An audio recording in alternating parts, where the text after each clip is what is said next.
Bienvenue à tous donc à Lille aujourd'hui pour cette conférence sur l'avenir de la France dans la nouvelle route de la soie. Je me présente déjà, Sébastien Périmoni, je suis le président de Solidarité et Progrès, qui est le parti politique de Jacques Cheminade, donc qui, si tout se passe bien, sera candidat à l'élection présidentielle et sera extrêmement nécessaire, parce que s'il y a un sujet aujourd'hui qui n'est pas débattu dans toutes les primaires qu'on organise, dans tous les débats politiques aujourd'hui, c'est la question de l'avenir, la question internationale et la question du rôle de la France dans le monde, et pas simplement des débats sur est-ce qu'on va augmenter l'âge de la retraite, on va baisser la fiscalité, on va porter un burkini, on va être naturiste, enfin tous ces faux débats qui envahissent aujourd'hui les écrans de télé dans ces primaires. Et donc là, vous pouvez voir déjà une petite carte donc, de qu'est-ce que la route de la soie. Donc on va rentrer un petit peu dans les détails. Donc c'est un ensemble de grands projets de développement. Voilà, puisqu'il faut savoir qu'encore aujourd'hui, il y a presque 60% de la population mondiale qui n'est pas développée, qui n'a pas accès à l'électricité de manière régulière, qui n'a pas accès à l'eau potable, qui n'a pas accès au transport même, qui n'a pas accès à toutes ces infrastructures économiques de base que nous, on utilise tous les jours, même qu'on est en train de perdre petit à petit d'ailleurs. Et pour bien comprendre la route de la soie, il faut bien voir qu'il faut s'inscrire dans un contexte très long, très très long. C'est plus de 50 ans de combats qui ont été menés par les pays du Sud en particulier pour avoir accès au développement. Et on est encore loin. Donc je voulais présenter rapidement, avant de rentrer dans la route de la soie aujourd'hui, et qu'est-ce que c'est en donnant des exemples concrets, l'histoire de cette bataille pour le développement du monde. Alors ça avait commencé dans les années 70, il faut savoir que ce qu'on appelle la mondialisation financière, qui a tant porté ses fruits, qu'on connaît la politique du FMI, de la Banque mondiale, les plans d'ajustement structurel, qui ont imposé depuis 40 ans une politique de non-développement infrastructurel au niveau mondial, a vraiment été mise en place après les 30 Glorieuses, c'est-à-dire après la reconstruction d'après-guerre, où l'Europe s'est redéveloppée, il y a eu le plan Marshall, tout le monde connaît, qui a permis à l'Europe de se développer, de se reconstruire, aux États-Unis de devenir la première puissance économique mondiale sur l'élan de ce qu'avait fait Franklin Delano Roosevelt. Et tout ça a commencé à partir en vrille, si on peut dire, quand le confort au niveau occidental, les 30 Glorieuses, le plein emploi, tout ça était présent, et que les financiers en ont profité pour redéréguler le système financier. Donc ça a commencé en 71, donc avec la fin, ce qu'on appelle la fin des accords de Bretton Woods. Donc ça c'est 1971, où finalement on met fin à des accords, à des taux de change entre les monnaies. Il y a plein d'aspects techniques dans lesquels on ne va pas rentrer, mais qui met fin au système financier qui avait permis toute cette croissance. Et on revient à nouveau dans un système financier où l'argent devient la première valeur du système bancaire. Et donc, toute une politique va se remettre en place entre guillemets, de recolonisation, puisqu'il faut savoir qu'il y a quand même eu en Afrique toutes les indépendances qui ont eu lieu dans les années 60, donc des pays qui, sur l'initiative de grands leaders, ont essayé de prendre leur indépendance et de se développer, mais ça a très vite été compliqué. Donc on pourra revenir en détail là-dessus. Et donc, dès les années 70, il y a une bataille qui s'engage avec quelqu'un qui s'appelle Lyndon LaRouche, donc un économiste américain qui est très polémique, qui est l'ami de Jacques Cheminade depuis pas mal d'années, et qui a lancé, justement pour contrer cette politique, une nouvelle politique impérialiste et monétaire qui avait été mise en place par le FMI et la Banque mondiale, qui proposait à l'époque, dès 1975, donc la création d'une banque internationale de développement, qui donc avait pour but justement de mettre en place une sorte de plan Marshall à l'échelle internationale pour réaliser ce qui avait été fait aux États-Unis sous Roosevelt et en France, si je prends l'exemple de la France, dans les 30 Glorieuses. Et donc qui disait dans cette banque en 1975, donc je cite, « Nous proposons la création immédiate d'une banque internationale de développement, une banque en tant qu'accord tripartite entre les trois principaux secteurs mondiaux, donc le secteur capitaliste industrialisé, donc l'Occident, le secteur des pays en voie de développement, donc le reste de la planète, et les pays dits socialistes à l'époque, puisqu'évidemment il y avait l'influence de l'Union soviétique. Donc dès 1975, il y a une bataille qui est engagée pour créer des institutions financières qui vont répondre aux besoins fondamentaux de l'espèce humaine à l'échelle internationale.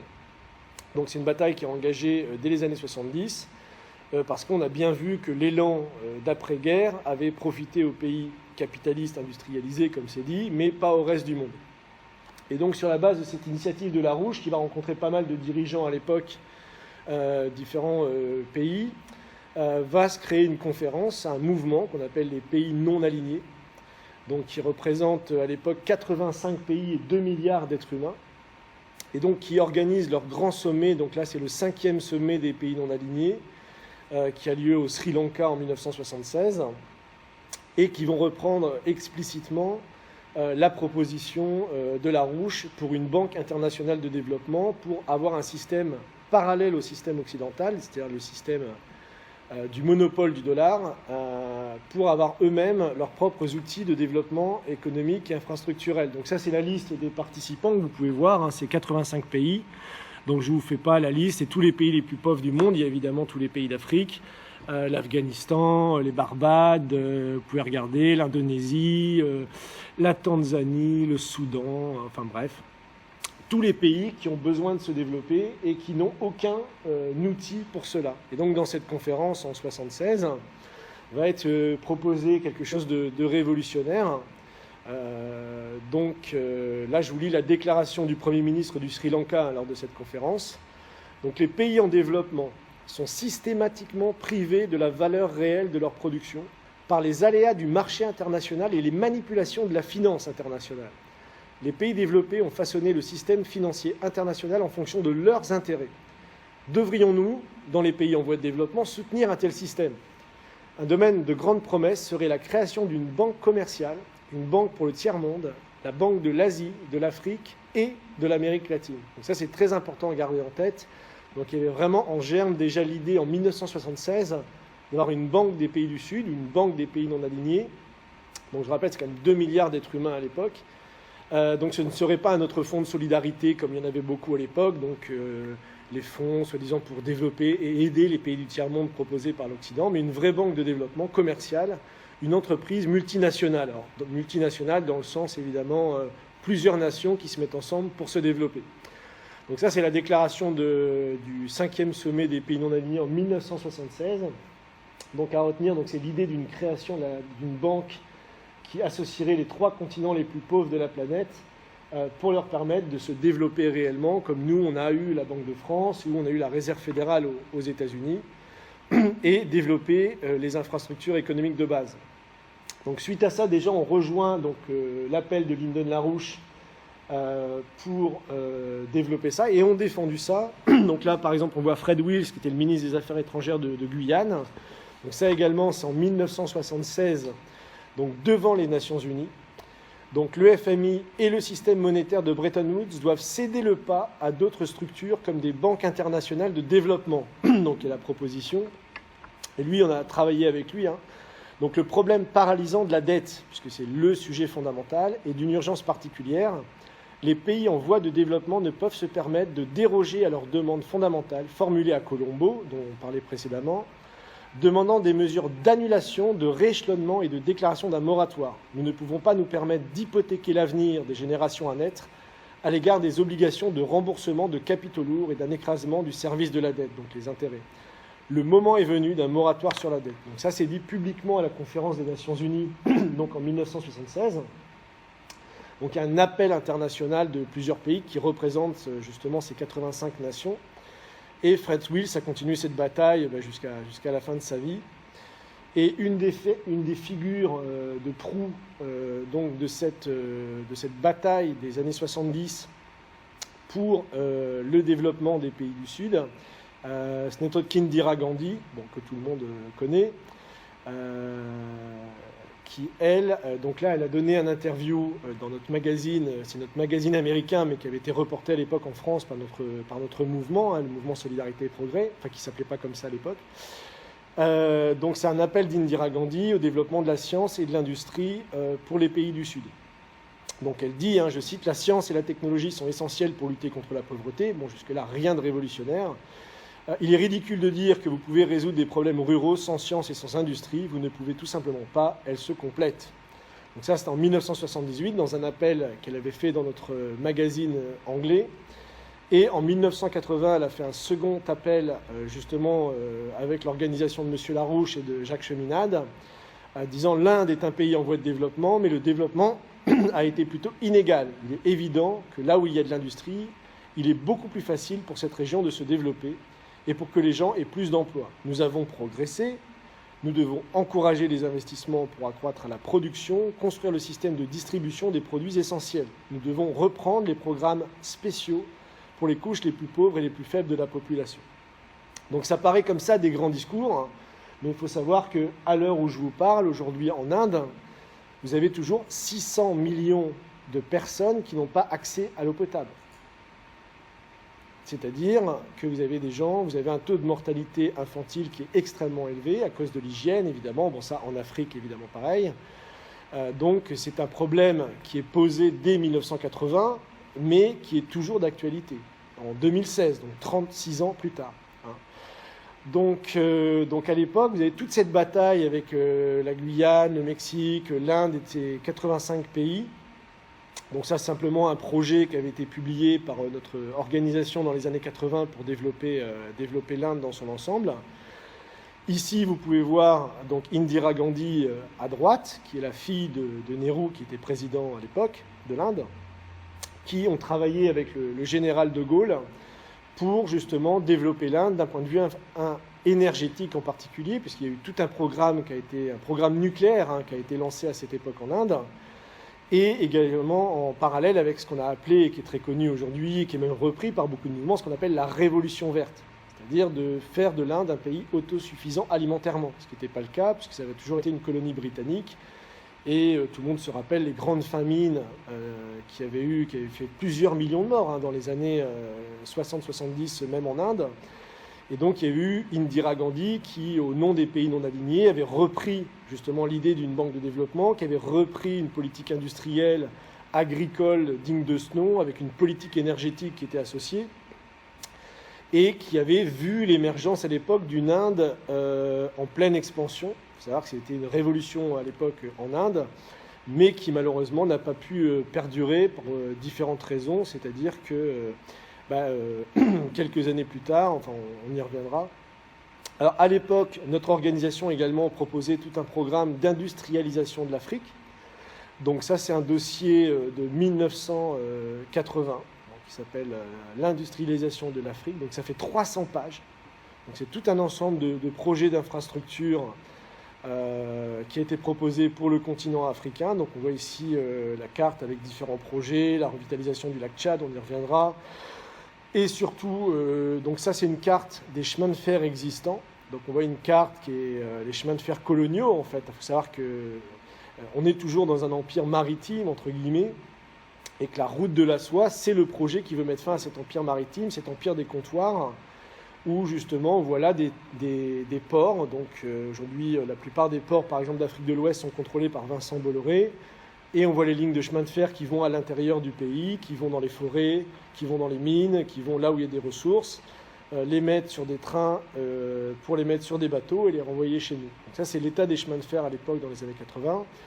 Et malheureusement, c'est triste à dire, mais il a très peu évolué aujourd'hui. Toujours pas de train qui relie les différents pays d'Afrique entre eux. Il faut quand même le savoir à l'heure actuelle. Donc à l'époque, on avait fait une proposition en 2 plans. Donc là, vous voyez la première étape pour relier au moins les capitales africaines entre elles, pour qu'ils puissent avoir au moins un échange commercial entre les différents pays d'Afrique. Donc en 2 phases, une première phase pour relier les capitales, et puis après une phase un peu plus globale d'aménagement du territoire pour tisser le pays et permettre d'aller du Caire à Cape Town, de Dakar à Djibouti, un peu comme on va de Brest à Strasbourg ou de Lille à Marseille, quoi. Donc ça, c'était à l'époque, ça date des années 80. Donc ça, c'était une proposition qui avait été faite par notre organisation et qui avait été soutenue d'ailleurs par beaucoup de gens, dont des gens comme Thomas Sankara, qui fut assassiné un peu plus tard, qui avait lui appelé également, il a fait un célèbre discours, donc, qui est très connu pour avoir appelé à l'annulation de la dette, donc toujours la même guerre contre cet empire financier, donc l'annulation de la dette qui lui a valu de se faire assassiner par les gens autour de Mitterrand, pour ne pas dire Mitterrand lui-même, parce qu'on ne voulait pas du tout de politique, de changer le régime. Donc ça, on voit qu'il y a eu tout un mouvement dans les années 80, 70-80. Donc là, on voit c'est Lyndon LaRouche qui est invité en Inde pour faire une conférence justement sur cette nouvelle politique qui pourrait justement développer les pays du Sud. Donc ça, c'est au Congrès indien. Donc évidemment, à l'époque, Indira Gandhi est au pouvoir, il faut le savoir. Elle se bat pour ça. Elle se bat sur la scène internationale pour avoir des grands projets d'infrastructure et mettre fin à la misère dans son pays. Là, on voit Lopez Portillo en bas à droite, que vous pouvez voir qui est le président du Mexique, également à l'époque, qui rejoint la proposition de Lyndon LaRouche et Delgado Cep LaRouche, qui est la femme de Lyndon LaRouche, qui, elle, se bat également au niveau international pour ces projets-là. Et un projet, donc c'est l'opération Juárez, donc qui est un projet de développement de l'ensemble de l'Amérique latine. On va y revenir après. Donc vous voyez un petit peu toute la bataille qui est menée à l'époque par ces chefs d'État. Donc on voit là Lopez Portillo, qui est le président du Mexique, qui va devant les Nations Unies, un peu comme Fred Wills en 1976, et qui lance un appel vibrant, que je vous cite. Donc la préoccupation constante et les occupations du Mexique sur la scène internationale sont la transition vers un nouvel ordre économique. Il est impératif que le nouvel ordre économique international établisse un lien entre le refinancement du développement des pays qui subissent la fuite des capitaux et les capitaux qui ont déjà fui. Ne continuons pas dans ce cercle vicieux. Ce pourrait être le début d'un nouvel âge des ténèbres médiévales sans possibilité de renaissance. Nous ne pouvons pas échouer. Ce n'est pas le seul patrimoine de la civilisation qui est en jeu, mais aussi la survie même de nos enfants, des générations futures et de l'espèce humaine. Donc un discours très polémique à l'époque, parce qu'il faut bien voir que ça paraît comme ça théorique, mais au Mexique, la pauvreté était énorme à l'époque, dans toute l'Amérique latine, en Afrique, en Inde, partout, c'est des millions, des milliards de gens, comme on disait, 2 milliards de personnes qui sont concentrées dans ces pays-là et qui n'ont strictement accès à rien. Donc on voit bien la bataille dès les années 75 qui a été lancée par Lyndon LaRouche pour la création de cette banque de développement internationale pour faire ce que justement l'Occident impérialiste via ses FMI, ses banques mondiales ne fait pas. Donc ça, on est en 82 à l'époque, et tout ce mouvement, toute cette bataille en fait des pays du Sud, ou des pays, la bataille pour le développement, comme on l'a appelé à l'époque, va malheureusement échouer. Donc, donc là, on voit Indira Gandhi au 7e sommet des pays non alignés. Donc ça, c'est en 1983. Donc où elle relance un appel international pour un nouvel ordre économique et financier international, et dans lequel elle dira « Les yeux du monde sont tournés vers nous. Décidons ici d'inaugurer un nouvel ordre économique international, d'appeler à une conférence internationale sur l'argent et les finances pour le développement. » Donc elle reprend cette idée d'une conférence internationale pour changer le système financier. Et comme vous le voyez sur la photo d'en bas, malheureusement, elle sera assassinée donc, un an plus tard, donc le 31 octobre 1984, et juste avant de mourir, quelques jours avant, elle dit « Si je meurs aujourd'hui, chaque goutte de mon sang fortifiera la nation ». Donc elle était consciente qu'elle allait se faire assassiner. Malheureusement, je pense qu'en Europe, on a du mal à le saisir, mais la plupart des dirigeants, si on prend en Afrique Lumumba, savaient qu'il allait mourir, Sankara savait qu'il allait mourir, beaucoup savaient qu'ils allaient mourir à l'époque en prenant ce genre de position. C'est là où on voit que ce n'est pas une bataille théorique, c'est-à-dire que c'est vraiment une bataille d'opposition à un système impérialiste qui organise le non-développement. Donc les gens qui prennent position comme ça sur la scène internationale et qui sont des chefs d'État risquent leur vie. Donc c'est vraiment comme ça qu'ils le vivent d'ailleurs. Et elle se fera assassiner, donc ça mettra fin à un relatif développement de l'Inde. Bon, au moment où elle était présidente, elle l'a été 2 fois, il y a eu une période d'interruption, parce qu'évidemment, quand elle était présidente, tout était déstabilisé. Et donc voilà, donc elle se fait assassiner en 1984, et malheureusement, ça met fin, entre guillemets, à l'espérance qui était née dans le monde, parce que l'Inde était quand même un grand pays. Et donc ça met fin à la dernière, on pourrait dire, dernière grande résistance du mouvement des pays non alignés pour le développement. Donc à partir de là, va suivre une période de pillage, mais alors systématique, des pays du Sud. Donc l'Inde en premier lieu, l'Afrique en second lieu, l'Amérique latine en second lieu. On a installé partout des dictatures. Il faut savoir que l'Amérique latine, ça a été une série de coups d'État dans les années 70 et 80. En Afrique, pareil, série d'assassinats et de coups d'État dans les années 70-80. Pareil en Inde. Donc on a vraiment affaire à une bataille qui est sanglante. Donc là, on est en 84, et à l'époque, il n'y a plus personne qui défend ses idées, ou du moins plus personne, je dirais, d'une stature capable à faire évoluer les choses. Et donc c'est sur cette base-là, donc là, on voit une conférence dans laquelle Lyndon LaRouche était intervenu, j'aurais dû la mettre avant, mais bon, c'est pas grave. En 83, il était intervenu devant les responsables de Thaïlande pour proposer justement la création d'un autoroute maritime, ce qu'on appelle le canal de Kra, qui aurait permis de développer la Thaïlande, qui est un pays encore aujourd'hui extrêmement, je dirais, pauvre, et qui est un petit peu le bordel du monde, comme je le dis, c'est-à-dire où les riches Européens vont s'envoyer en l'air en toute impunité, malheureusement, profitant de la pauvreté qui règne pour abuser sexuellement, malheureusement, de millions de femmes et même d'enfants qui se prostituent pour survivre en 2016. Donc à l'époque, il y avait toute une politique de développement on le voit, c'est une conférence sur le développement du Pacifique et de l'océan Indien, donc où LaRouche avait proposé justement d'établir une autoroute maritime à travers l'isthme de Thaïlande. Donc il dit devrait être considéré non seulement comme un développement important de l'infrastructure économique de base, tant pour la Thaïlande que pour les pays coopérants de la région, donc toute cette région du monde. Ce canal doit également être considéré comme un élément clé autour duquel sera construit un développement sain et équilibré de l'infrastructure de base nécessaire d'une manière plus générale. Donc évidemment, rien n'a été fait depuis, avec les conséquences que je décrivais un peu plus tôt. Donc on voit bien que non seulement il y a une misère qui est imposée par les politiques financières internationales et aujourd'hui qui est utilisée à des fins, je dirais, de dégénérescence culturelle qu'on voit partout. Donc, qui va reprendre le flambeau de cette bataille des pays non alignés? Donc, c'est la femme de Lyndon LaRouche, qui s'appelle Madame Helga Tsep-LaRouche. Donc, ça, c'est en 84. Donc, elle mène la bataille sur le front international. Et Jacques Cheminade mène la bataille en Europe, en France en particulier. Donc, elle va créer un institut qui s'appelle l'Institut Schiller, donc en 1984. Qui va être justement pour continuer la bataille d'Indira Gandhi, continuer la bataille des pays non alignés. D'ailleurs, il faut savoir que Helga Tsep-LaRouche et son mari ont rencontré à 2 reprises Indira Gandhi. Ils ont travaillé ensemble sur ces projets-là.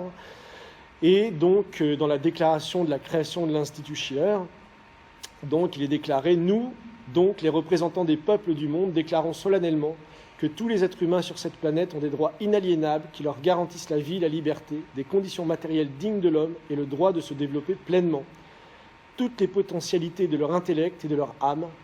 Par conséquent, un changement dans l'ordre monétaire et économique actuel est nécessaire et urgent pour établir la justice parmi les peuples du monde. » Donc voilà, c'est sur cette base-là qu'a été créé l'Institut Schiller.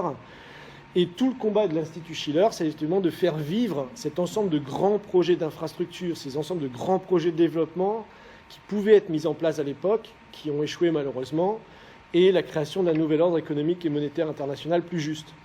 Donc ça, c'est un moment important. Donc là, on voit, suite à la création de l'Institut Schiller, toute une série de conférences qui vont être menées à l'échelle internationale, avec justement des propositions concrètes pour développer toutes les régions du monde, évidemment en se basant sur les travaux qui ont déjà été faits dans les années 60, 70, 80, mais en les mettant à jour avec les technologies modernes. Donc là, c'est un rapport qui a été publié en 86, donc 2 ans plus tard pour le développement de l'Amérique latine. Vous verrez, c'est très important, je ne rentre pas dans les détails, mais on va y revenir un peu plus tard. Donc ça, c'est 1986, projet pour l'Amérique latine. Ça, c'est tout le projet qu'a défendu Jacques Cheminade, justement, et Madame LaRouche.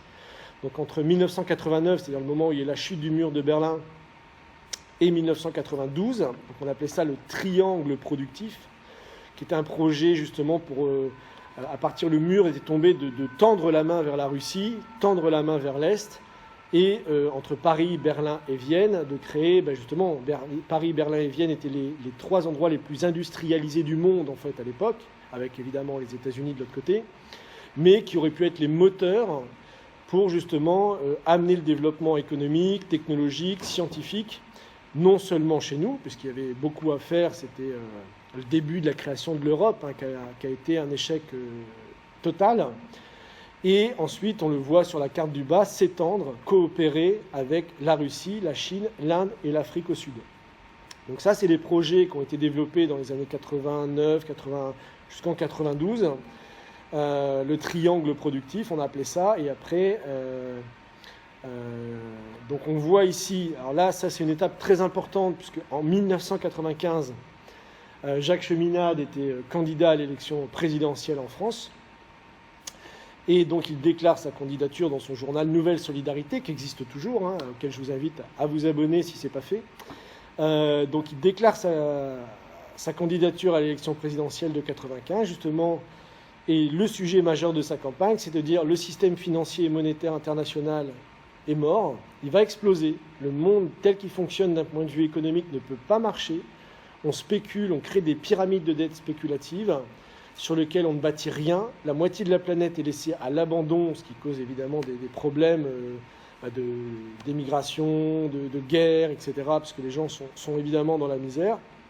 Mais chose très intéressante, c'est que dans le journal où il annonce sa candidature, vous pouvez voir un encadré, donc en haut à droite, où c'est marqué « La nouvelle route de la soie, l'Eurasie au XXIe siècle ». Donc ça, c'est très important, parce que c'est le début de l'idée de la nouvelle route de la soie, dont on va parler un peu plus tard. Et donc dans ce journal, qui est toujours accessible en ligne sur Internet, il propose justement tout un ensemble de grands projets qu'on peut voir là. Donc je vais vous citer rapidement pour vous donner une idée un petit peu de ce qu'il propose. Donc c'est en 1995. Donc il y a un grand projet pour les États-Unis qui s'appelle le projet NAWAPA, qui est un projet tout simplement pour aménager sur l'ensemble du territoire américain, c'est-à-dire Amérique du Nord et Amérique du Sud, tout ce qui est la gestion de l'eau. C'est-à-dire qu'il y a des quantités d'eau astronomiques dans l'Alaska et qu'on a aujourd'hui encore toujours des sécheresses un peu partout. Et donc ça, c'est un projet d'aménagement de l'eau avec des barrages hydroélectriques, etc. pour l'ensemble des États-Unis et de l'Amérique latine. Donc il propose aussi toute une politique de chemin de fer pour les États-Unis qui était déjà à l'abandon. C'est-à-dire que les États-Unis, aujourd'hui, tout se fait en avion, il n'y a pas de ligne de chemin de fer qui traverse le pays, ou alors c'est très compliqué, où il faut des jours et des jours.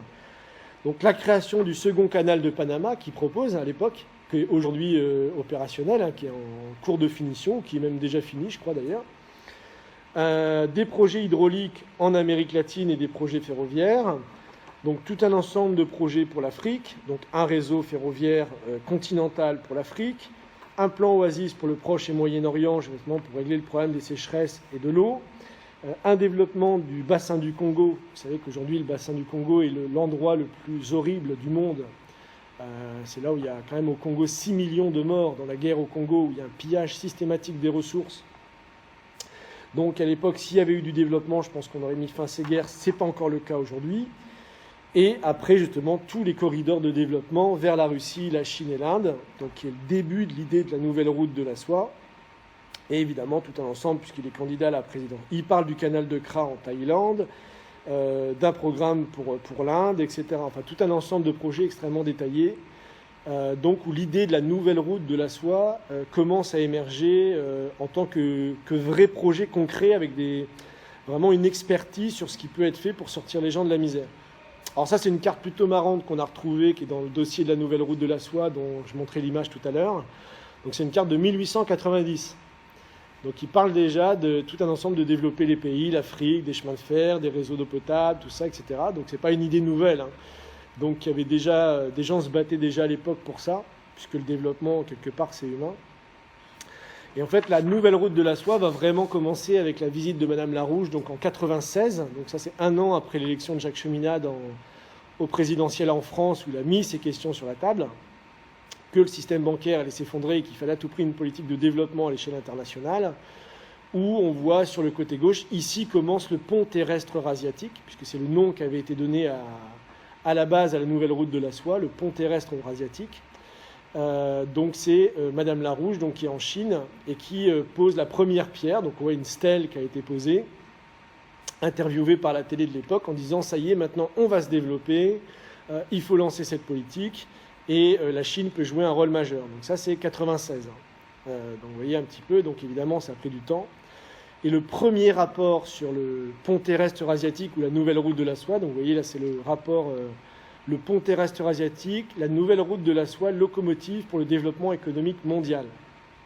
Donc ça, le premier rapport est publié en 1997, donc avec l'ensemble des projets beaucoup plus détaillés dans leur structure, remis à jour avec les technologies modernes, etc.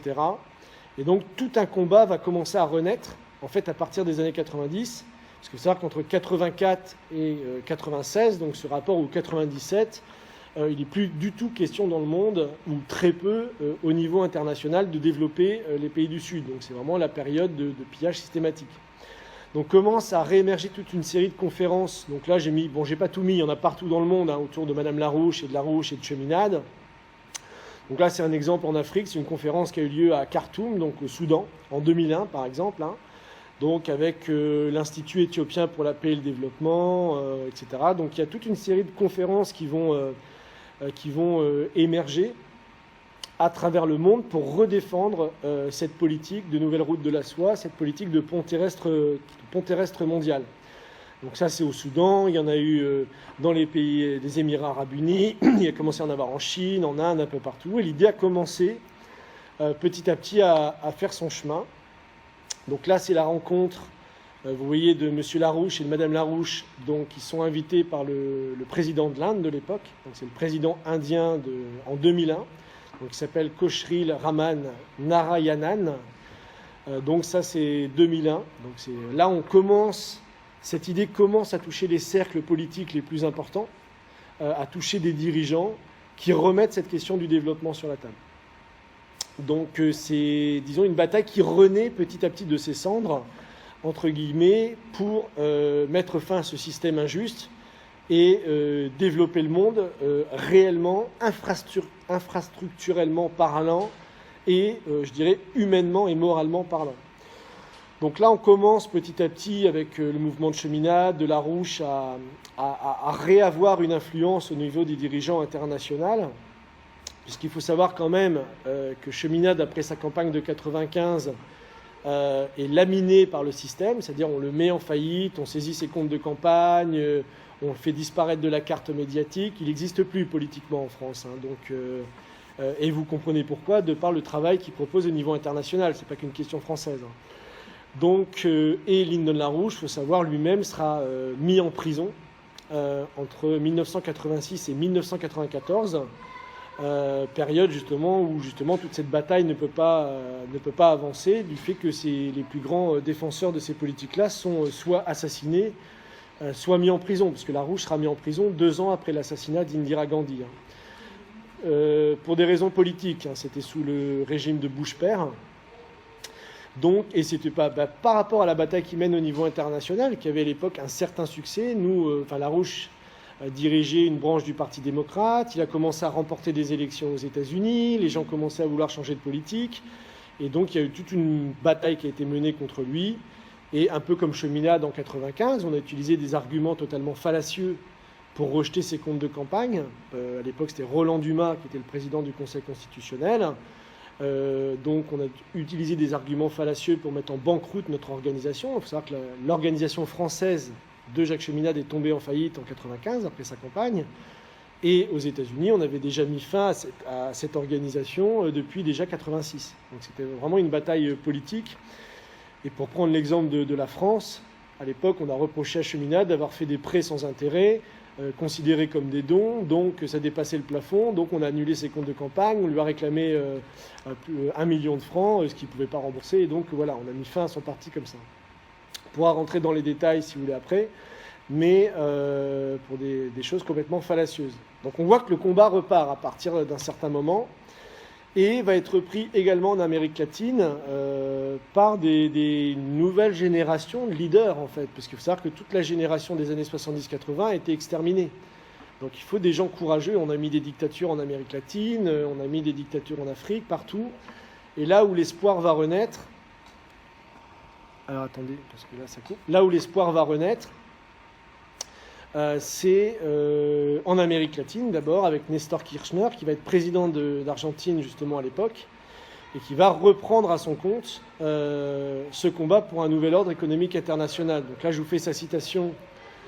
Donc ça, c'est en 2006, donc également devant les Nations Unies. Il existe suffisamment de preuves empiriques pour démontrer que la participation des organisations financières à la promotion du développement des nations les plus pauvres n'a pas été couronnée de succès, c'est le moins qu'on puisse dire. Et dans de nombreux cas, avec leur conditionnalité, donc là il parle du FMI explicitement, elles ont agi dans un sens contraire, empêchant le développement. Donc là c'est dit explicitement. C'est pourquoi avec la majorité des pays, nous appuyons la réforme de l'architecture financière internationale de telle sorte qu'elle mènera au progrès des nations les plus pauvres. En notant la faible volonté de ces organisations financières internationales de produire un véritable changement dans leur politique, nous jugeons nécessaire de faire ce changement et d'envisager la création de nouveaux instruments financiers internationaux qui permettront la construction de projets de développement pour lutter contre la pauvreté et la faim dans le monde et offrir de réelles options d'avancement. Donc là, on voit la bataille qui commence à renaître avec des dirigeants courageux qui vont se relever au plus haut niveau de l'État. Bon, là, je ne parle pas de Dilma Rousseff parce que c'est un peu plus tard, mais tout le monde connaît Dilma Rousseff qui a été torturée sous la dictature soutenue par le FMI et les États-Unis et qui elle-même est arrivée au pouvoir et a commencé à défendre ce genre de projet. Donc on voit une bataille qui petit à petit va renaître de ses cendres. Alors, il faut savoir que Cheminade également va mener cette bataille en France puisqu'il essaiera, malheureusement sans succès, en 2007 tout du moins, d'être candidat à l'élection présidentielle et présentera son projet contre le fascisme financier. Donc au moins là c'est clair et net, pour dénoncer le système dont la France est un des acteurs majeurs.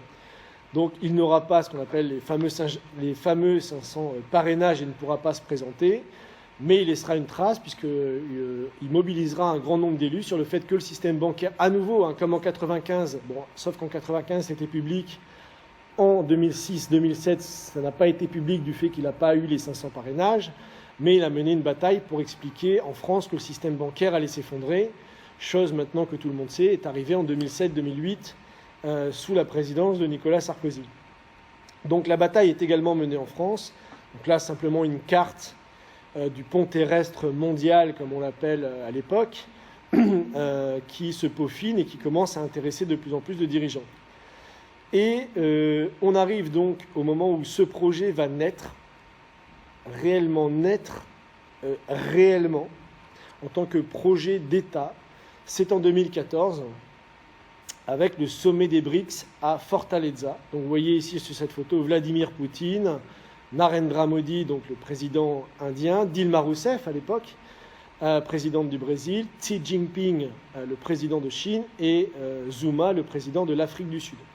Donc ça, c'est la conférence de Fortaleza, donc, qui a eu lieu au Brésil en 2014, qui va créer pour la première fois depuis la bataille des années 70 les BRICS, ce qu'on appelle les BRICS, mais mieux encore, la première banque de développement international pour les pays du Sud.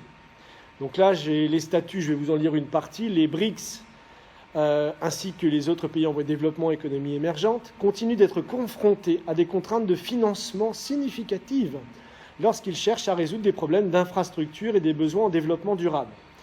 Ayant ceci à l'esprit, nous avons le plaisir d'annoncer la signature d'un accord établissant la nouvelle banque de développement, NBD, ayant pour objectif de mobiliser les ressources pour l'infrastructure et les projets de développement durable, tant dans les pays membres des BRICS que dans les autres pays émergents et en voie de développement.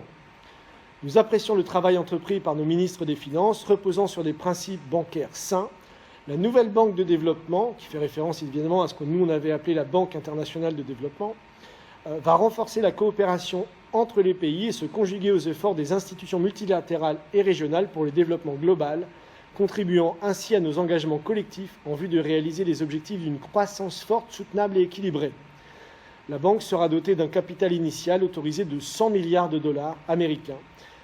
Je ne lis pas la suite, vous pourrez la lire vous-même. Je laisserai à disposition, pour ceux que ça intéresse, le document que j'ai préparé qui illustre un peu toute cette histoire historique, parce que c'est une bataille On imagine, pour ces dirigeants-là, quand ils créent cette banque, qui, eux, ont en tête toute la bataille des pays en voie de développement depuis 50 ans pour avoir leurs propres institutions financières, leurs propres institutions de développement, On voit d'ailleurs, je vais remettre l'image d'avant, le sourire qu'ils ont sur les visages. Hein. Donc pour eux, c'est la révolution qui se dessine.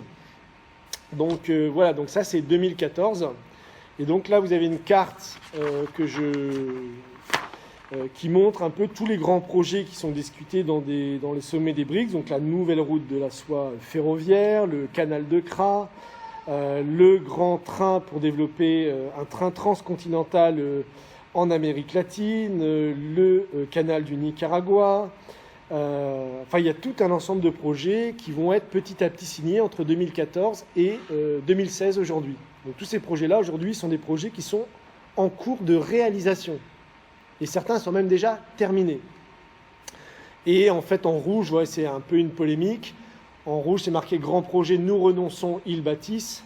Et donc, vous avez toute une carte, dont vous pouvez regarder par vous-même, hein, tout un ensemble de projets que l'Europe devait faire. Il y avait 30 projets européens qu'on devait faire en construisant l'Europe, bâtir l'Europe, blablabla, qui n'ont jamais été faits. Aujourd'hui, il n'y a toujours pas de train à grande vitesse qui traverse l'Europe, par exemple. C'est très compliqué.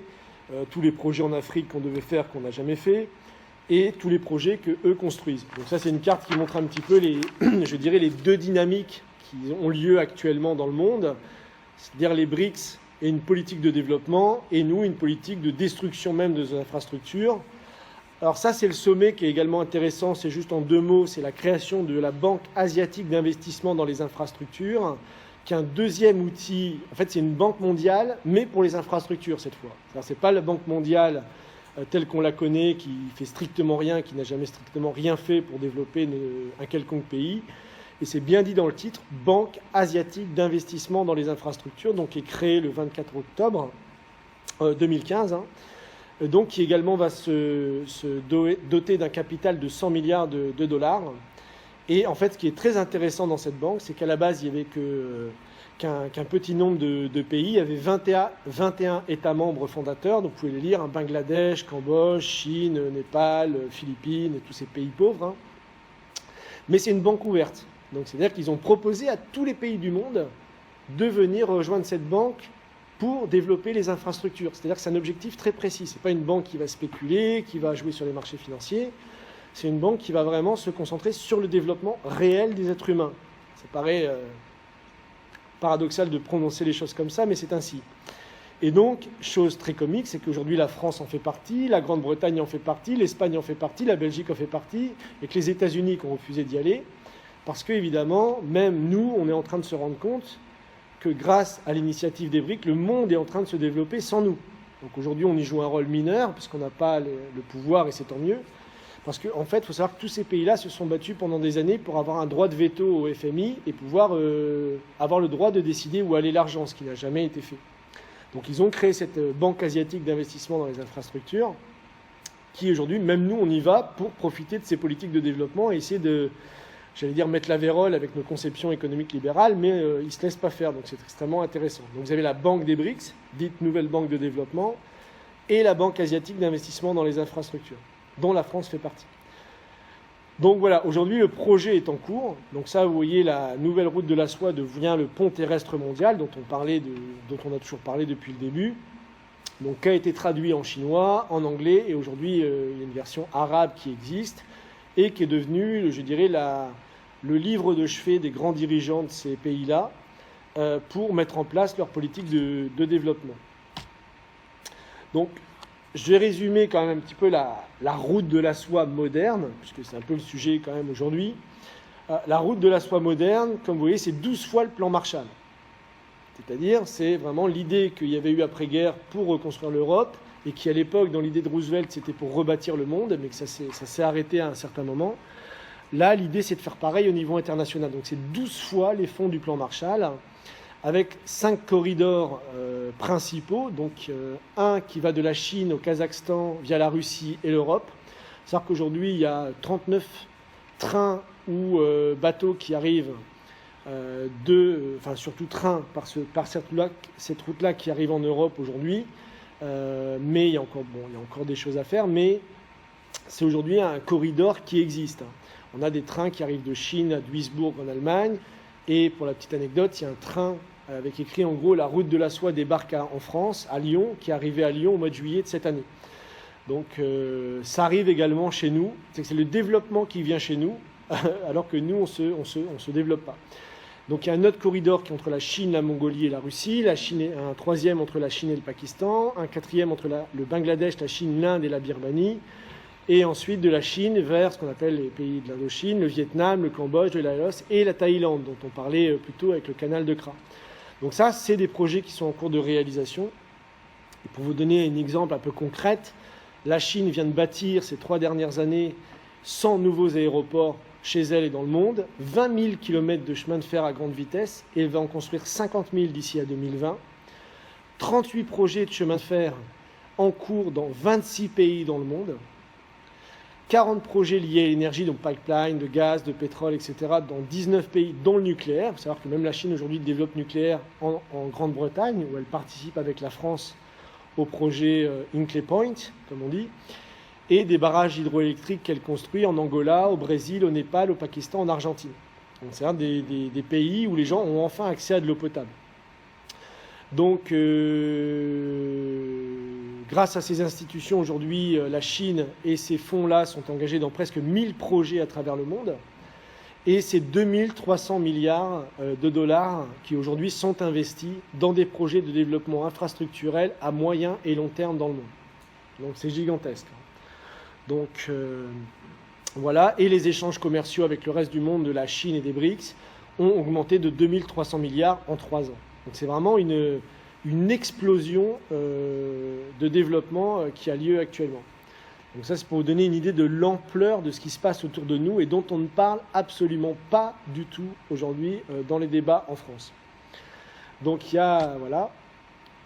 Donc pour finir, je vais juste parler de 2 projets qui sont en cours de réalisation. Un, c'est le chemin de fer transcontinental, ou comme on l'appelle là-bas, le chemin de fer bi-océanique, parce qu'il relie 2 océans, qui est en train d'être lancé, et pour laquelle Madame Larouche justement était invitée donc à la conférence qui a eu lieu au Pérou. Là, c'était le 19 et le 20 novembre de cette année à Lima, et donc où elle a pu présenter le concept de la nouvelle route de la soie pour faire face à l'effondrement du système financier mondial.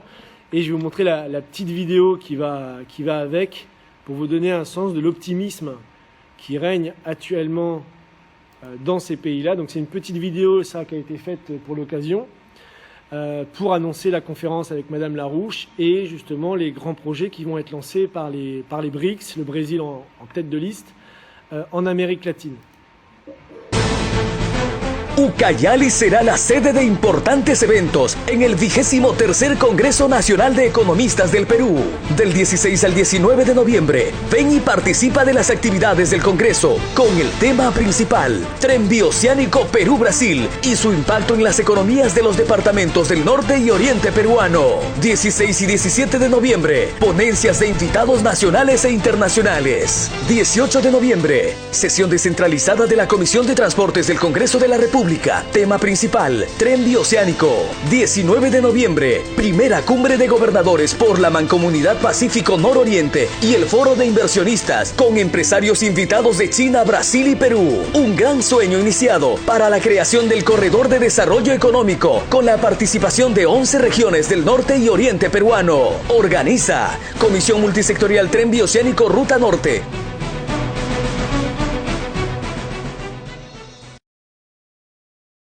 Donc ça, c'était le 20 novembre, hein, donc c'était vraiment il y a quelques jours, enfin il y a 2 semaines maintenant, où justement on a pu intervenir là-bas pour développer. Alors je vous montre simplement le projet. Donc voilà, ça c'est le projet réel.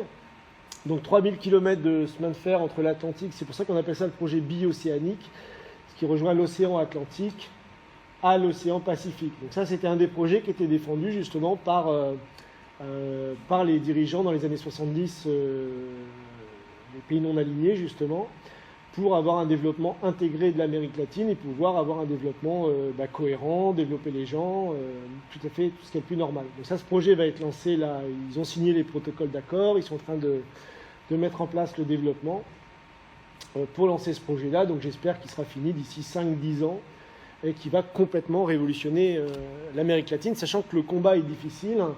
Il puisque comme vous le savez peut-être, Dilma Rousseff a été destituée sous la pression des milieux financiers de Wall Street, en particulier de la City de Londres, qui ont fait un coup d'État, on ne peut pas appeler ça autrement, hein, pour la destituer au Brésil. Et Cristina Kirchner également a été destituée en Argentine. Enfin, elle n'a pas été destituée, elle a perdu l'élection, mais bon, les milieux financiers ont beaucoup joué là-dedans, puisque le nouveau président qui a pris la place est un agent de Wall Street, lui explicitement. Donc on voit que ces pays-là, ces dirigeants-là, aujourd'hui d'ailleurs comme à l'époque, alors aujourd'hui ils ne sont pas assassinés, enfin, pour l'instant, mais Dilma Rousseff ou Cristina Kirchner, qui ont été les deux à lancer la dynamique des BRICS, particulièrement Dilma Rousseff en 2014, donc comme je le disais avec la conférence dont j'ai parlé plus tôt, sont des gens qui ont eu beaucoup de problèmes politiques depuis.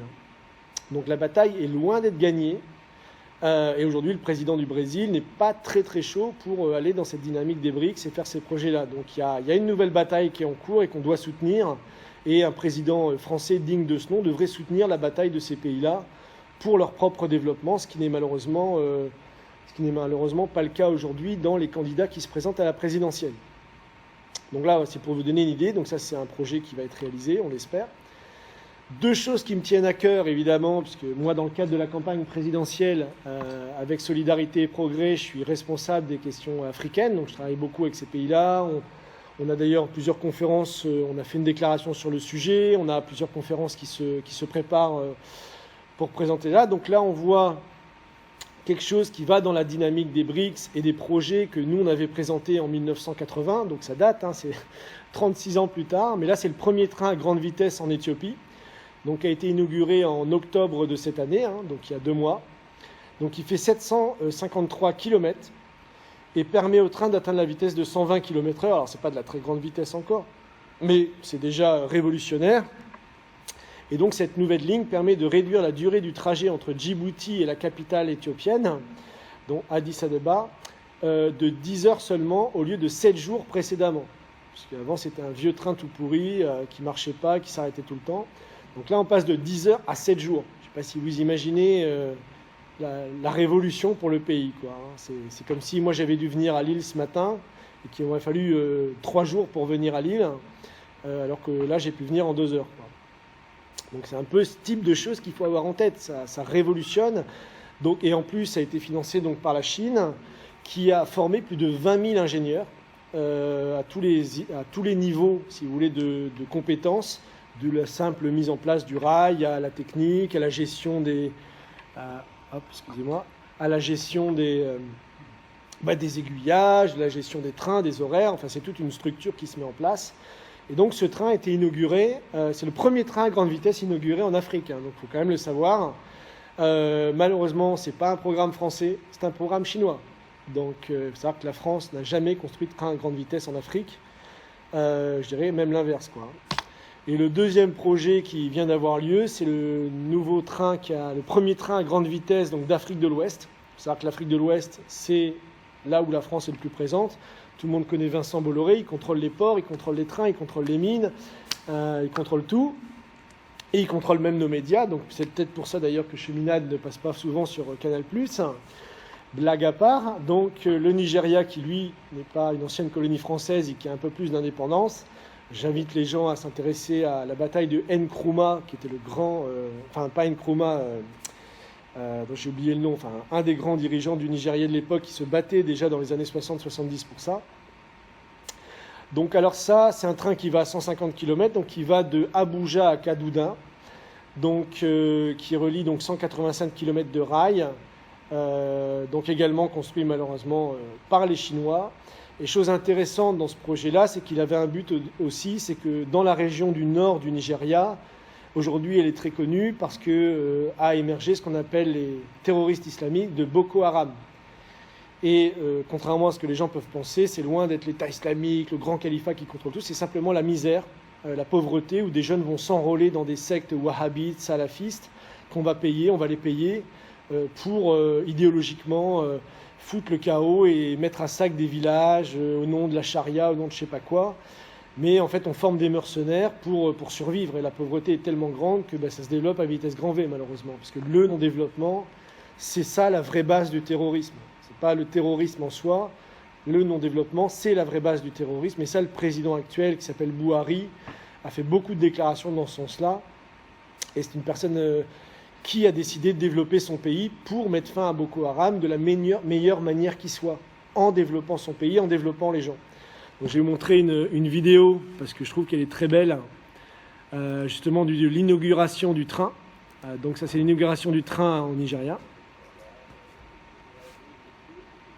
Actualité économique à présent avec vous, Pauline Paccard. On va commencer ce journal de l'Écho au Nigeria qui lance la première ligne TGV aujourd'hui d'Afrique de l'Ouest. Oui, elle va être inaugurée aujourd'hui par le président Buhari. La ligne qui est déjà en service depuis quelques semaines relie Abuja, la capitale du Nigeria, à une grande ville du nord qui s'appelle Kaduna. Vous voyez sur cette carte le nord, une région dont l'économie a été très fragilisée ces dernières années à cause des violences de Boko Haram. C'est une compagnie chinoise qui est à l'origine des travaux de cette ligne à grande vitesse. Reportage Moïse Gomis sur place avec Lormana. Avec 2 ans de retard, la ligne de train à grande vitesse Abuja-Kaduna ouvre enfin. À 150 km/h, 3 fois plus vite que les autres trains, les 187 km de rails sont vite avalés. De quoi booster l'économie de la ville du Nord et de toute la région, sévèrement impactée par la guérilla de Boko Haram. Le train est un outil de développement bienvenu au Nigeria, et en particulier dans le nord. Ce projet est une vraie réussite pour nous. Prendre le train, c'est plus sûr, beaucoup plus rapide et plus agréable que la route. Pour en arriver là, il a fallu 5 ans de travaux et un prêt de 849 millions de dollars de la China Exim Bank. Mais les autorités nigérianes pensent rentabiliser leur investissement rapidement et même ouvrir de nouvelles lignes ferroviaires. C'est fantastique et ce n'est que le début. Bien sûr, vous connaissez l'histoire du train, c'est l'un des projets prioritaires du président. Et le projet doit relier Kano à Abuja, mais aussi Lagos et la ville côtière de Calabar. Le billet de première classe coûte un peu plus de 2 €, celui de seconde, 1,50 € environ. De quoi faciliter la vie des centaines de Nigérians qui travaillent chaque semaine dans la capitale, mais retournent le week-end dans leur province du Nord. 2 € le ticket. Vous voyez que ça change complètement la vie des gens. Et c'est honteux, entre guillemets, non, que ce soit les BRICS, la Chine qui sont obligés de financer le développement de l'Afrique, sachant que nous, on y a été présents pendant plus de 250 ans. C'est complètement dingue, cette histoire. Donc voilà. Donc ça, c'était pour donner une image que ces projets dont on parlait dans les années 80, relier les capitales, relier les pays entre eux, c'est en train de se faire et c'est une très bonne nouvelle. Ça, c'est une carte. Bon, c'est un projet qui nous tient à cœur particulièrement à Solidarité et Progrès. C'est le projet du Transaqua. Et on se bat, nous d'ailleurs, aujourd'hui, dans le cadre de la commission du bassin du lac Tchad, également avec le président du Nigeria, qui lui a lancé une étude de faisabilité pour ce projet sur la base des travaux que nous avons fait personnellement, pour revitaliser le lac. Donc vous voyez le lac Tchad au milieu, qui est en train de disparaître, qui a perdu 90% de sa superficie. Et l'idée, c'est de faire un projet de revitalisation du lac par un canal de 2400 km qui partirait du bassin du Congo, qui est une des zones les plus riches en eau du monde après le fleuve Amazon. Le fleuve Congo, c'est le 2e plus grand fleuve du monde. Et en faisant un canal de 2400 km pour revitaliser le lac, développer une zone de développement agro-industriel dans toute cette région Niger, Tchad, Nigeria. C'est là où il y a le non-développement et la secte Boko Haram qui est utilisée à des fins géopolitiques, malheureusement, la plupart du temps. Et donc ce projet, c'est un projet magnifique. Et on voit une ligne là en rouge, vous pouvez voir, entre Lagos et Mombasa. Donc là, on parle d'une autoroute transcontinentale, mais évidemment, le projet, c'est d'avoir une ligne de chemin de fer qui relie ces pays-là entre eux dans les plus brefs délais, quoi. Donc voilà. Donc ça, c'était pour vous donner une image. Alors, la France, puisque c'est quand même le titre qu'on avait voulu donner à cette conférence, la France dans la nouvelle route de la soie. Donc voilà, ça, c'est le projet pour l'Europe.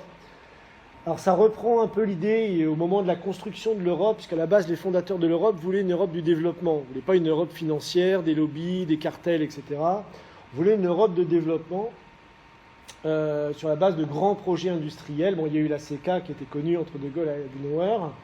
Il y avait une idée d'échange culturel qui était beaucoup plus grande. Aujourd'hui, il faut voir même les projets culturels Erasmus, on a coupé les budgets. Et donc ça, c'est le rôle que pourrait jouer la France dans la route de la soie, justement. C'est tout un ensemble de projets d'infrastructures. Donc là, bon, c'est surtout des chemins de fer, des réseaux d'eau potable. Et aujourd'hui, c'est la Chine qui a poussé à la création de... On voit là qui va jusqu'à Lyon, le trait rouge qui va jusqu'à Lyon, où le train est arrivé là en juillet. Donc le train qui arrive de Chine directement jusqu'à Lyon, qui historiquement était la ville de la soie. Hein. Donc ça, c'est aujourd'hui opérationnel, mais on voit que aujourd'hui, pour traverser l'Europe, ne serait-ce que même qu'en train, c'est tout à fait impossible. Il faut changer 8 fois de train. Enfin bref, c'est complètement fou. Donc ça veut dire que la France pourrait jouer un rôle dans cette politique, de se connecter à l'Eurasie, à la Russie, à la Chine. Donc il y a plein de choses à faire en fait. Hein. Ce n'est pas les projets qui manquent, et ce n'est pas en supprimant les fonctionnaires, en réduisant la fiscalité des entreprises, en allongeant l'âge de la retraite qu'on va relancer l'économie française. Donc voilà aujourd'hui ce qui se passe dans le monde. Cette route de la soie, elle est en plein développement, elle existe, elle est réelle, après une bataille de ce que j'ai essayé de montrer rapidement là, en 2-3 temps quelque part. Il y aurait beaucoup plus à dire, mais c'est une bataille qui existe quand même depuis les années 70, donc ça fait 40 ans de bataille pour que les peuples sortent enfin de la misère. Juste pour donner un chiffre, la Chine a sorti 600 millions de personnes de l'extrême pauvreté en 10 ans. Donc on peut évidemment critiquer certains aspects de sa politique, mais là ça avance à ce niveau-là. Et donc voilà, donc ça c'est la carte de la route de la soie, donc on peut voir, et qui doit être la politique de la France, c'est-à-dire se connecter au monde et mettre fin à, allez, on va résumer, 40 ans d'absurdité économique, 40 ans de folie financière, 40 ans de construction européenne complètement à côté de la plaque par rapport au reste du monde. Donc là on a une opportunité historique. C'est-à-dire qu'on a les BRICS, on a ces banques qui veulent développer le monde, et la France aujourd'hui est appelée par tous ces pays-là. Hein. L'Afrique appelle la France à participer à ces grands projets et quelque part de faire notre mea culpa, toute la politique qu'on a menée et qu'on mène encore malheureusement en Afrique et ailleurs, et lancer cette politique de développement enfin que les pays du Sud attendent depuis 40 ans et même beaucoup plus. Donc c'est ça l'idée de la route de la soie, c'est ça l'idée du rôle que la France devrait jouer dans cette route de la soie, et c'est ça qui est notre programme politique aujourd'hui, et que chaque citoyen devrait défendre en dehors de tous les petits débats qu'on a dans ce pays aujourd'hui. Donc voilà, rapidement, un petit peu l'idée majeure qu'on voulait présenter aujourd'hui à Lille pour cette première conférence, et on en fera d'autres j'espère, avec encore plus de gens, encore plus de monde qui s'intéresseront à cette dynamique qui va s'inviter dans la présidentielle, hein, mais pour l'instant on fait tout pour l'éviter. Hein.